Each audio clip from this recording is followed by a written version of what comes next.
Magandang hapon po. Nauwi sa disgrasya ang kasiyahan sa isang restaurant sa Dagupan nang sumabog ang isang portable kalan. 11 mag-aaral ang napuruhan ng apoy. Ang nahulikam na pagsabog sa pagtutok ni Jasmine Gabriel Galban ng GMA Regional TV.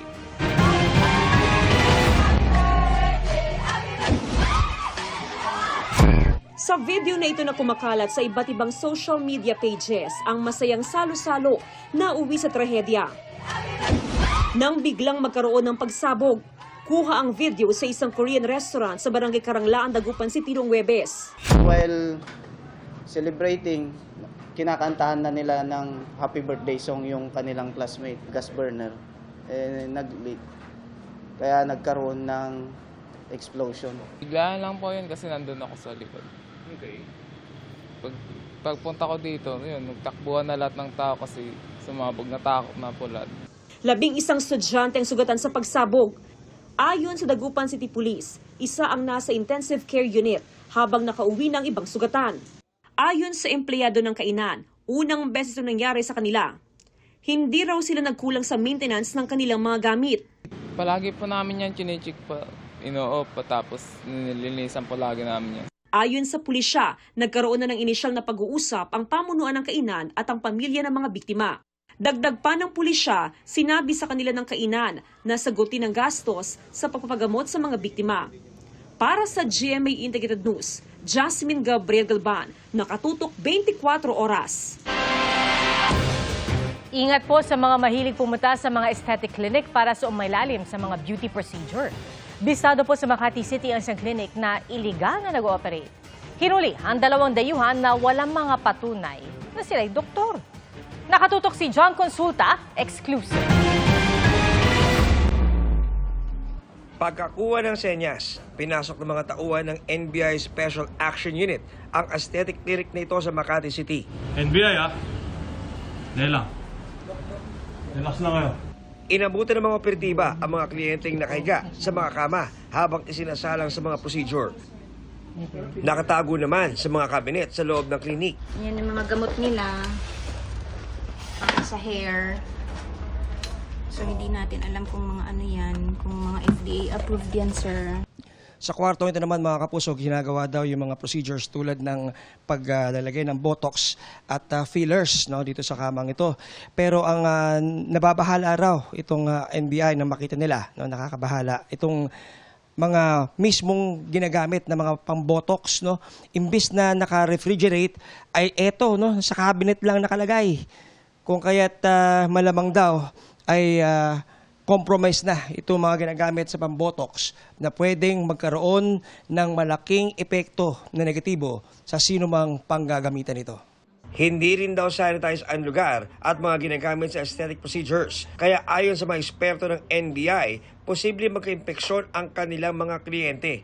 May 2 Vietnamese na nagpapanggap na doktor at yung nung pinuntahan nakita yung clinic, yung botox, hindi mga nakarep, tapos nung tinignan yung personalities nila, overstaying din ng mga Vietnamese. Inaresto ng raiding team ang 2 Vietnamese at isang Pilipinang tumanggap ng Mark Bunny. Walang maipakitang katunayan ng pagiging doktor ang mga Vietnamese nang hinga ng mga otoridad.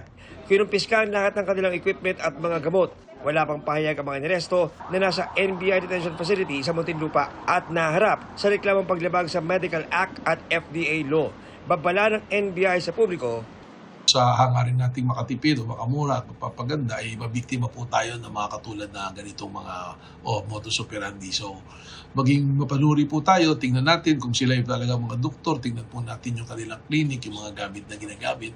At kung may pagdududa po, agad na makipag-ugnayan sa aming pong tanggapan para kayo po ay aming masislihan at matulungan. para sa GMA Integrated News, John Consulta, nakatutok 24 oras. Malaking dagok maging sa sektor ng agrikultura ang mahal na diesel, lalo't kailangan ito sa pagsasaka at pangingisda. Kaya gita isang grupo sa pagdinig ng Senado, hindi lang dapat sa sektor ng transportasyon nakatuon ng tulong ng gobyerno. Nakatutok si Mav Gonzalez. Tuyot na ang taniman ng gulay ni Mang Ludovico sa Sarat, Ilocos Norte. Para mapagana ang patubig sa kanyang sakahan, kailangan ng makinang ito ng pinapatakbo ng diesel. Pero dahil sa malakihang pagtaas ng presyo ng diesel ngayong linggo, problemado ang mga magsasakang tulad niya. Yung pananim namin, kailangan ng delay. Mamamatay na kung hindi naman makabili ng krudo. Sa makina rin nakaasa ang patubig ng mga magsasakang ito sa Malolos, Bulacan. Kaya nangangamba sila dahil baka hindi nila kayanin ang gastusin dahil sa taas ng presyo ng diesel. Bali, 2 taon pa antayin namin. Kung bibili kami ng krudo, lagi na lang kami lugi sa aming pagsasaka. Bukod sa mga magsasaka, umaaray na rin ang mga mangingisda. Malaking bahagi ng gastusin sa pangingisda ang diesel para makalaot ang kanilang mga bangka. Pakunti-kunti na nga lang yung huli namin tapos tumataas pa yung gasolina. Yan din ang daing ng mga mangingisda sa Davao City. Pag imahe mo, magagwanta na may sige ko paswerte. Makakuwag dili, wa po, ugnaan. Dawaton, ugnaan. Say gani, igorag panghatag sa manayungay kayo. Di man, may kalusat ugay manayungay. Sa isang malit na mangingisda na papalaot siya using 40 to 50 liters per ikot niya o per ikot niya sa karagatan, yung 500 ina-absorb niya. Wala pa namang ayodang nakukuha, wala pa namang discount sa mga fuel, wala pang discount sa excise tax man yan o VAT man yan. Ang diskarte na lang daw ng mga mangingisda sa Iloilo City. Imbes pa dasig, pinahinay na lang anay kasi kuan ka man nga magkini-kini ang makaon mo sa mga gatong mo. Imbes ka gadali ka kisate kuan ka man nga mo lang na bawion mo lang sa temprano kapag malakat kay ti para nga makapahinahinay. Kaya sa pagdinig ng Senate Committee on Agriculture, ipinunto na hindi lang dapat sa sektor ng transportasyon nakatuon ng tulong. Nakafocus tayo sa transport, sa mga jeepney driver, tricycle driver, pero mas kawawa yung mangingisda kasi dagdag sa gasto sa production niya yun. Ina-absorb niya ang sarili. Yung mga jeep pwedeng huminto ng ilang oras Yung mangingisda hindi ka naman pwedeng hindi mangisda ka ng 2-1 oras lang. Talagang kailangan mong lumayo para makapanghuli. Ayon sa chairman ng komite na si Senador Kiko Pangilinan, bumubuo na rin sila ng panukalang emergency fuel subsidy, lalo't 80% ng gastos ng mga mangingisda ay krudo. Pero giit ni Pangilinan, kulang ang 3,000 pisong fuel subsidy. Kulang talaga. Pero baka yung 3,000 na yun, hindi pa tumataas ang presyo ng krudo nun. Exactly, opo. Edi karampot na lang yun. Paliwanag ng Bureau of Fisheries and Aquatic Resources o BFAR, kulang kasi talaga ang budget nila. Kaya maliit at para sa mga mangingisda sa 5th class municipalities lang ang ayuda. Our target po is 150 to 200,000 boats. So if we will times 3,000, Your Honor, it's 400 million something po. So that's why 3,000 yung kinap up natin. But if in case that there will be an augmentation of our budget, then definitely, Your Honor, we can add it to, raise it to 5,000. May request na raw ng karagdagang pondo ang BFAR para sa fuel subsidy. Pero kahit may dagdag na budget, nasa 22,000 lang ang mabibigyan, kumpara sa 2.7 million na kabuo ang bilang ng mga mangingisda. Ayon naman kay Pangilinan, may pinag-uusapan ding supplemental budget ang Kongreso, kaya maaaring madagdagan pa ito. Para sa GMA Integrated News, Mav Gonzalez, nakatutok, 24 oras. Isang naka-duting security guard sa Quezon City ang malapitang binaril at ninakawan pa ng cellphone at service firearm. Ang nahulikan na insidente sa pagtutok ni Rafi Tima. Sa kuha ng CCTV, makikita ang security guard na nakaupo sa labas ng binabantayang grocery sa Fairview, Quezon City, bandang 2:00 ng madaling araw. Maya-maya, kita ang 2 lalaking nakasuot ng helmet na patakbong lumapit sa gwardya at tinutukan siya ng baril. Tumayo pa ang gwardya, pero ilang segundo lang agad siyang bumagsak. Dito na pala siya pinaputukan ng lalaking nakaputing long sleeves. Bahagya pang lumayo ang dalawa, pero agad ding binalikan ang napaupong gwardya at tila may kinuha sa kanya bago tumakbo palayo.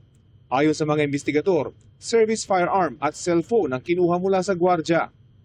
Sa isa pang kuha ng CCTV, kitang pumasok ang gwardya sa loob ng grocery store kung saan agad siyang tinulungan ng cashier. Nung nakaupo ako sa loob, may narinig akong malakas na putok.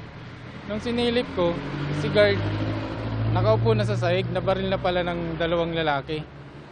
Tapos tumawag ako agad sa pulis. Nung tumawag ako si Chief, pumasok naman siya sa loob. Tapos duguan na siya. Tapos suka siya ng dugo. At mabuti naman may tumulong sa amin na tricycle driver at dinala namin sa malapit na ospital. Nasa maayos na kalagayan na raw ang biktima. Sa backtracking ng mga investigador, napagalamang may nahuli ng dating suspect na ganito rin ang modus. Nang ipakita ito sa biktima, positibo silang kinilala. May 6 na halos kaparehong kaso na raw ang 2 suspect pero nakapagpiyansa lang o kaya i-dismiss ng kaso dahil hindi nagtuloy ang mga complainants. Kausap na raw ng mga investigador ang mga kaanak ng suspect. Tinatry natin na pakiusapan para kung kaya nilang suko para naman ma-mitigate din yung sitwasyon or yung kaso nila na sumuko sila. But definitely after 36 hours, kung hindi po natin ma-follow up, hindi natin makuha, we will file appropriate charges, robbery with frustrated homicide. Para sa GMA Integrated News, Rafi Tima nakatutok, 24 oras. Naiuwi na sa Pilipinas at ngayon nasa hometown na sa Pangasinan ang labi ng Pilipinong caregiver na nasawi sa gitna ng missile attack sa Israel. Nakatutok si Bea Pinlac.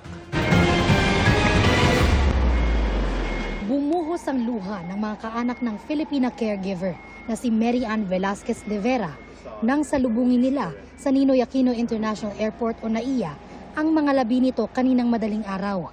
Si Mary Ann ang unang kumpirmadong Pilipino na nasawi sa kaguluhan sa Middle East.